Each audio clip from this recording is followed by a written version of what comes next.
Muy bienvenidos a su programa semanal de Fe y Ciencia. Ahora estamos viendo nuestro último tema de la serie Mitos. Bienvenidos y gracias por acompañarnos. Como les decía, estamos en el último programa de la serie Mitos. Nuestro título de hoy es Eso debo comprobarlo. Y nos basamos en lo que relata el libro de Hechos, cuando el apóstol Pablo predicaba en Berea. Los bereanos no les bastaba que fuese el mismo apóstol Pablo el que predicaba, sino que ellos se dirigían a las sagradas escrituras, a las copias que tenían para comprobar si eso que el apóstol Pablo estaba diciendo era verdad, era conforme a las sagradas escrituras. Aprendamos de los bereanos a comprobar aquello que creemos para ver si es verdad, para ver si tiene un soporte científico o bíblico. Y con esto en mente vamos con nuestros mitos científicos. El primero de ellos ¿es mejor correr o caminar cuando llueve? Creo que por instinto o imitación corremos cuando llueve. Pero, ¿qué será mejor? ¿Correr o caminar cuando llueve? Te pongo el siguiente ejemplo. Cuando tú vas en carro, ¿cuándo es que chocan más gotas de lluvia sobre el parabrisas? ¿Cuando el carro está en marcha o cuando está estacionado? Obviamente cuando está en marcha. ¿Sabes qué? Experimentos sobre este asunto concluyen que es mejor caminar de forma normal para mojarse menos, ya que al correr, por la manera en que caen las gotas hacia el suelo, las atrapamos a medida que avanzamos. O sea, cuando tú avanzas corriendo, no solo caen gotas sobre tu cabeza, sino que atrapas otras gotas que están delante de ti. ¿Por qué? Porque la lluvia cae de manera constante. Ahora, si no te mueves, te mojarás a menor velocidad que si te mueves. Pero si tienes que moverte bajo una lluvia, hazlo caminando de manera normal hasta llegar a un lugar donde puedas cubrirte. Si te desplazas corriendo o andando, vas atravesándote en el camino de las gotas que caen sobre tu cabeza y las gotas que caen frente a ti. Por eso nos mojamos más. Lo que significa que a mayor velocidad de desplazamiento lineal nos vamos mojando más. Entonces, ¿qué es mejor? ¿Correr o caminar cuando llueve? Lo mejor sería caminar. Nuestro segundo mito científico dice, ¿el estrés saca canas? No exactamente. El estrés provoca que se caiga el cabello y normalmente se cae el cabello pigmentado. O sea, si tu cabello es de color negro, se va a caer el cabello que está pigmentado con ese color negro. Si empiezan a salirte canas, se van a caer los cabellos negros y no los blancos.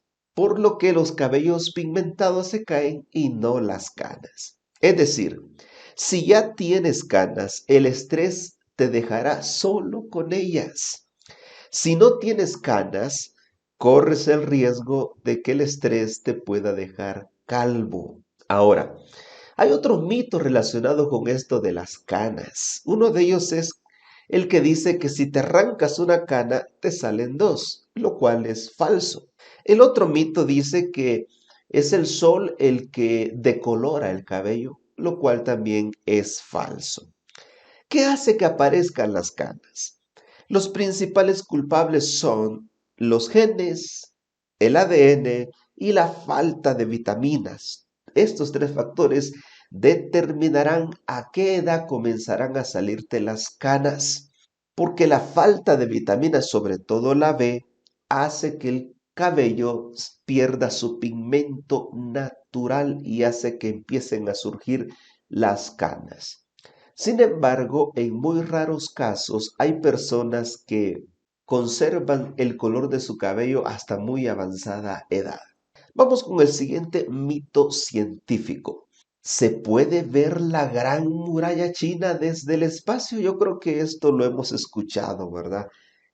Mucha gente afirma que se puede ver la gran muralla china desde el espacio, pero cuánta gente ha ido al espacio, ¿no? Para que lo compruebe. Aunque hay polémica al respecto, lo cierto es que la Gran Muralla solo tiene unos metros de ancho, tanto como una carretera o un aeropuerto. O sea, si la Gran Muralla China se viera desde el espacio, también se podrían ver las carreteras o los aeropuertos. Hay construcciones que muchos astronautas afirman que sí se ven desde el espacio, como lo que es el invernadero de Almería, el Parlamento de Rumania y la mina de cobre de Kennecott. Pero la Gran Muralla China para muchos no puede verse desde el espacio. Vamos ahora con nuestros mitos bíblicos. El primero de ellos dice, ¿el diablo tiene cachos y cola? Sabes que Satanás es representado como un ser híbrido, ¿no? Con cachos, cola de color rojo y hasta usando un tridente. Pero déjame decirte que Satanás no es así. Satanás es un ángel caído y no es como lo pintan. ¿Qué nos dice la Biblia al respecto? Bueno, la Biblia dice en Ezequiel 28 e Isaías 14 nos habla de que Satanás es un ángel caído. Ezequiel 28:14 dice que este querubín cubridor estaba adornado de toda clase de piedras preciosas. Y de ahí su nombre Luzbel o Lucifer, que significa luz bella, luz hermosa. También algunos creen que puede significar portador de luz. Ahora bien, en Apocalipsis capítulo número 12, verso 9, se lo llama Satanás, la serpiente antigua, el dragón. En el verso 7 lo representa como un dragón. Estos símbolos de la serpiente y el dragón lo que hacen es representar su interior, cómo está corrompido el interior del ser de este ángel caído. Ahora, Elena de White en visión se le mostró el aspecto de Satanás. En el conflicto de los siglos, página 506, ella escribe lo siguiente. A Satanás le gusta que lo pinten deforme o repugnante, mitad animal, mitad hombre. Le agrada oírse nombrar como objeto de diversión o de burla por las personas. O sea, a Satanás le gusta que lo representen de esta manera. Vean esta otra cita en el libro de Historia de la Redención, página 48, que dice, se me mostró a Satanás como fue una vez, un ángel feliz y exaltado. Después lo vi como es ahora. Su aspecto sigue siendo principesco, sus rasgos siguen siendo nobles, porque es un ángel caído. O sea, Satanás no es como lo pintan, pero a él le agrada que lo pinten de esa manera. Entonces los historiadores cristianos dicen que este mito del aspecto de Satanás surgió en la Edad Media por la Iglesia Católica Romana, quien intentaba representar a este ser maligno. Pero esto en lugar de ofender al diablo, le agrada, porque a la gente este aspecto le da miedo y el miedo paraliza la fe. Sin embargo, debemos comprender que este es un ser vencido por Cristo Jesús y que si nosotros nos consagramos a Cristo podemos también vencerle en su nombre. Los cuernos y las pezuñas vienen desde el mismo satanismo, ya que muchos satanistas representan a este ser con Baphomet, un ser híbrido, cabeza de cabra, pecho de mujer, cintura de hombre, patas de cabra también. Es posible que la figura de Baphomet venga de la tradición judía, quienes basándose en el relato bíblico de el día de la expiación, donde el sumo sacerdote cargaba los pecados sobre el macho cabrío destinado a Azazel, entonces es posible que de la figura del macho cabrío de Azazel, entonces surja esta manera de representar a Satanás. Otros creen que los cuernos vienen de los celtas, porque ellos representaban con cuernos a los cernunos, un ser divino para los celtas que tomaba forma de macho cabrío y representaba la fertilidad, la regeneración y la abundancia. Para otros, la representación del diablo es una mezcla de diferentes culturas tratando de ilustrar a este ser, y por eso las patas de cabra creen que vienen de la mitología griega del famoso dios llamado Pan, el dios de los rebaños, pero también era el dios de la fertilidad y la sexualidad masculina. Por eso es que algunos relacionan a este dios con el dios del placer sexual pecaminoso. El color rojo que se le da a Satanás simboliza para algunos el infierno, la lujuria, la pasión, y con la obra de sexualizar todo por parte de Satanás. Ahora, es interesante que en Apocalipsis capítulo 17, cuando se habla de la gran ramera, la falsa iglesia que le sirve a Satanás, se la represente como montada sobre una bestia escarlata o roja. El color rojo también alude al dios egipcio Set, y la religión egipcia también ha sido la base del satanismo, el paganismo y las sociedades secretas luciferianas. El tridente puede ser que venga de la mitología griega. En ella había un dios del mar, de lo profundo, de las tinieblas, que usaba un tridente. Este dios se llamaba Poseidón. Los romanos lo llamaban Neptuno. Los hindúes lo llamaban Shiva. Otros creen que el símbolo del tridente va más atrás en la historia, hasta los babilonios o mesopotámicos, que adoraban a sirenas y otros seres mitológicos del mar llamados tritones, y solían representarlos con tridentes. Lo interesante es que el tridente es símbolo de Neptuno para los astrólogos, y Neptuno es la representación de Satanás para quienes lo han adorado a lo largo de los siglos.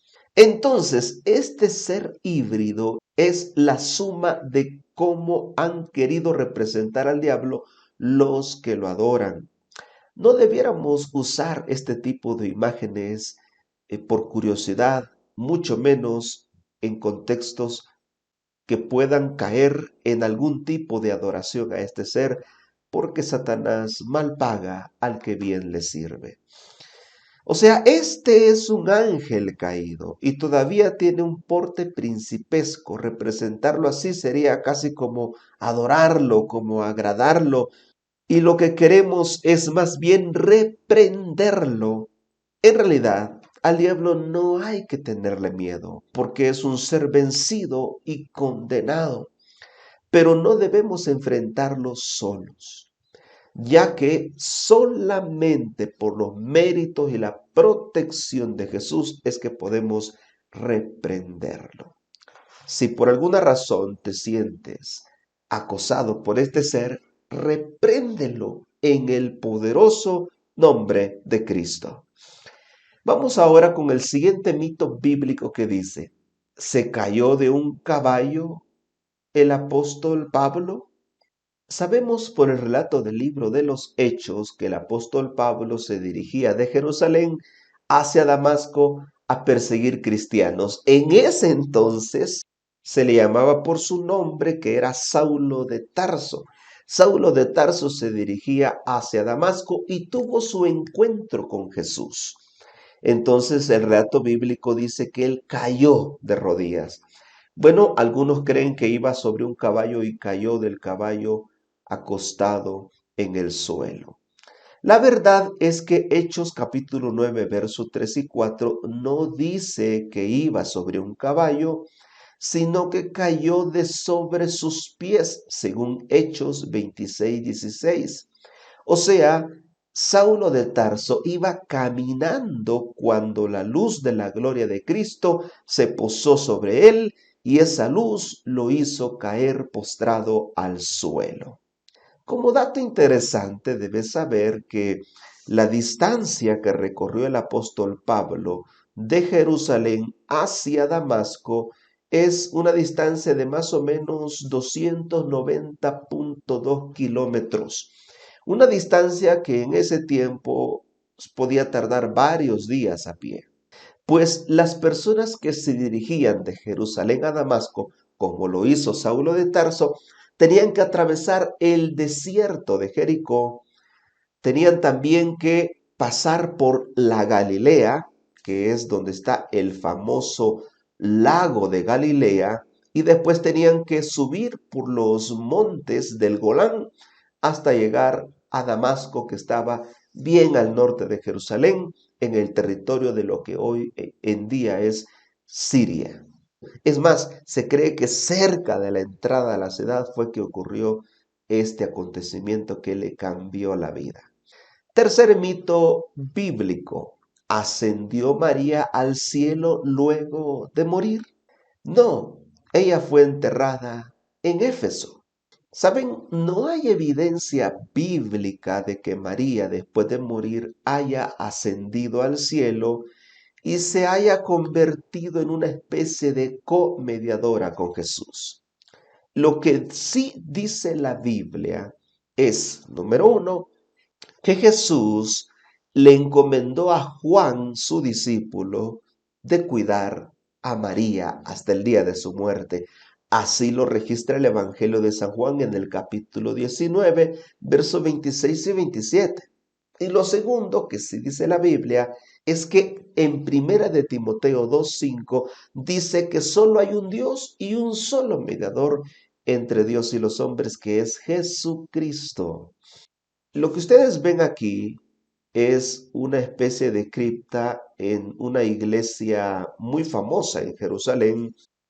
Es la Abadía de Agia María en Sión. Esta es una abadía benedictina en Jerusalén, en el monte Sión, cerca de las murallas de la ciudad vieja de Jerusalén y cerca de la puerta de Sión. Ahí está esta abadía, este pequeño templo dedicado a María, donde se ha hecho esta cripta y se le ha hecho creer a la gente que ahí murió María y ascendió al cielo. Esto según la tradición católico romana. Por eso a ese lugar se le llama el tránsito de María humana hacia la María glorificada.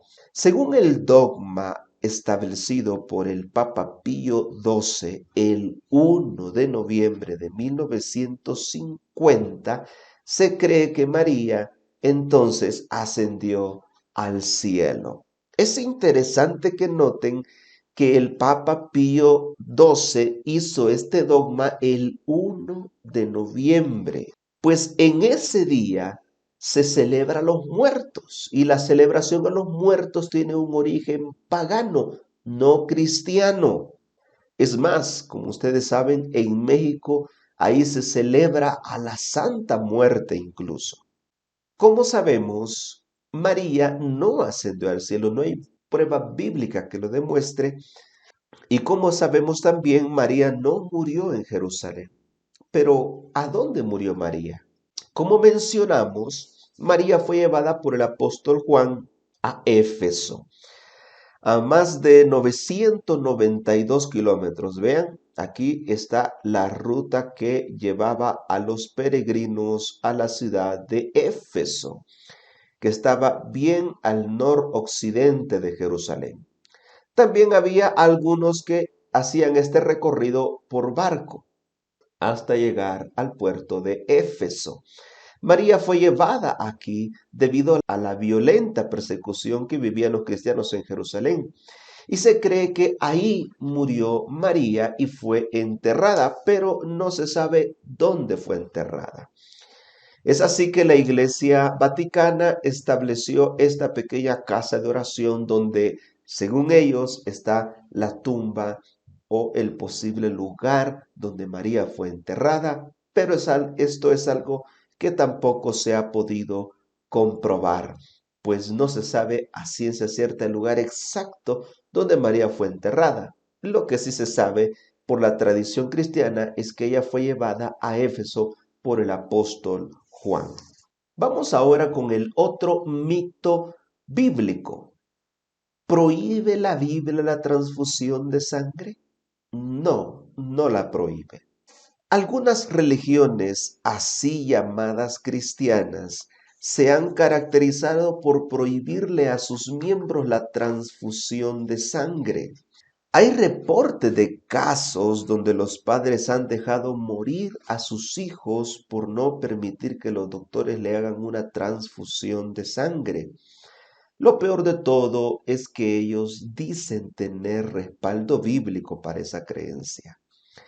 Vean cómo lo dijo el escritor Scarone en su libro Creencias Contemporáneas. Él dijo así: es ridículo tener que traer la palabra de Dios a este campo, pero lamentablemente la citan como fuente de autoridad. Y por eso entonces hay que traer la Biblia a este campo, del cual ya sabemos que la Biblia no lo respalda. Entonces, ¿qué es lo que ha pasado? Bueno, lo que ha sucedido es que se han malinterpretado algunos textos bíblicos de la Torá. Por ejemplo, en Génesis capítulo 9, verso 4 dice: pero carne con su vida, que es su sangre, no comeréis. Dios a veces permite cosas que no aprueba, como comer carne de animal, algo que ha permitido pero que nunca ha aprobado. ¿Por qué lo permitió? Bueno, debido a que la vegetación estaba devastada por el diluvio y tardaría algún tiempo en recuperarse, además que el ser humano ya había probado la carne y su gusto había sido pervertido. Pero este texto se refiere a no consumir sangre, no beber esa sangre como fuente de alimento. No está hablando de transferir, sino de comer o ingerir la sangre, porque algunas religiones paganas han practicado el beber sangre. Entiéndase por transfusión a la operación por medio de la cual se hace pasar directa o indirectamente la sangre o plasma sanguíneo de las arterias o venas de un individuo a las arterias o venas de otro, práctica indicada especialmente para reemplazar la sangre perdida debido a una hemorragia y poder así conservar la vida de la persona. La palabra transferir describe la acción de echar un líquido poco a poco de un recipiente a otro. Esto se hace con el objetivo de salvar vidas, no para satisfacer apetitos carnales, satánicos o físicos. Estas mismas palabras de Génesis 9:4 se repiten en Levíticos capítulo 3, capítulo 27, capítulo 19, pero en todos estos textos se habla de comer, no de transferir la sangre. Además, la prohibición se enfatiza a los animales. No era necesario enfatizarla con los seres humanos porque en el pueblo de Israel no existían los sacrificios humanos ni el beber sangre humana. Esta prohibición se da por tres razones. Número uno, por razones religiosas, ya que la sangre de algunos animales era un símbolo de la sangre de Cristo, por lo tanto no debía consumirse. Número dos, por razones morales, ya que la sangre era un símbolo de la vida del ser que la portaba. Derramar su sangre sería derramar la vida, por lo tanto se prohibía consumir la sangre. Y en tercer lugar, por razones sanitarias, ya que la sangre se descompone rápidamente y beberla, consumirla, podría traer graves riesgos a la salud.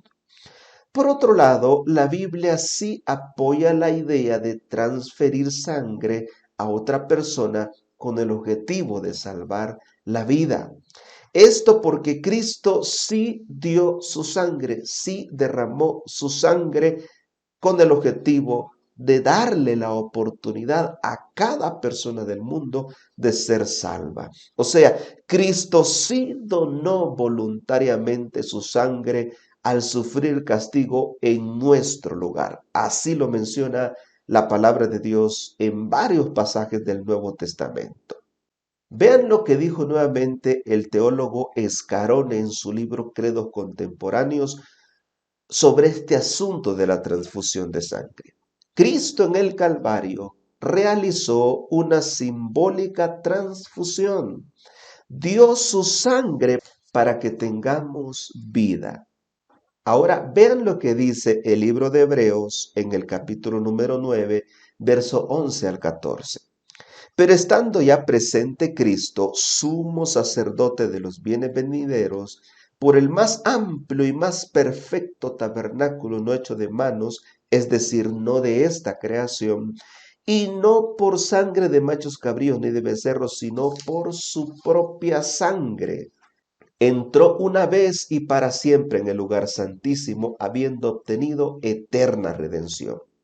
Porque si la sangre de los toros y de los machos cabríos y las cenizas de los becerros rociadas a los impuros santifican para la purificación de la carne, cuánto más la sangre de Cristo, el cual mediante el Espíritu eterno se ofreció a sí mismo sin mancha a Dios, limpiará vuestras conciencias y vuestras obras muertas para que sirváis al Dios vivo. Mira qué interesante que este texto dice que la sangre de Cristo nos limpia, pero para que eso ocurra debemos recibirla.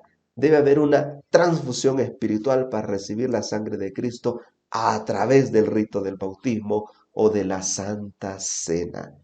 Conclusiones de esta serie.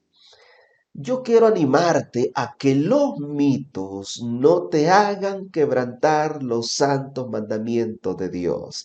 Esto ya lo hemos mencionado antes, ¿verdad? No permitas que los mitos te hagan quebrantar los santos mandamientos de Dios. No permitas que los mitos invaliden la palabra de Dios que ha llegado a tu vida.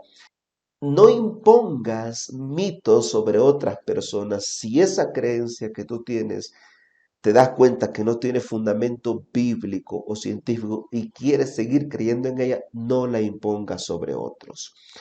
Ten cuidado para que los mitos no te lleven por camino que parece derecho, pero su final será un camino de engaño o de muerte en el ámbito espiritual. El llamado es a tener cuidado para que los mitos no te engañen o no te sigan engañando.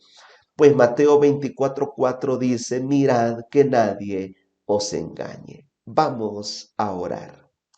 Querido Jesús, cuando tu palabra viene a nuestra vida, tu palabra trae luz, trae conocimiento, abre nuestro entendimiento, nuestra mente y nos ayuda a ver dónde hay falsedad y dónde hay verdad.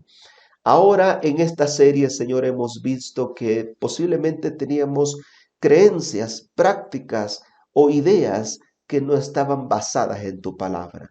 Permítenos abandonarlas para seguirte a ti, el camino, la verdad y la vida. Lo pedimos en el nombre de Jesús. Amén.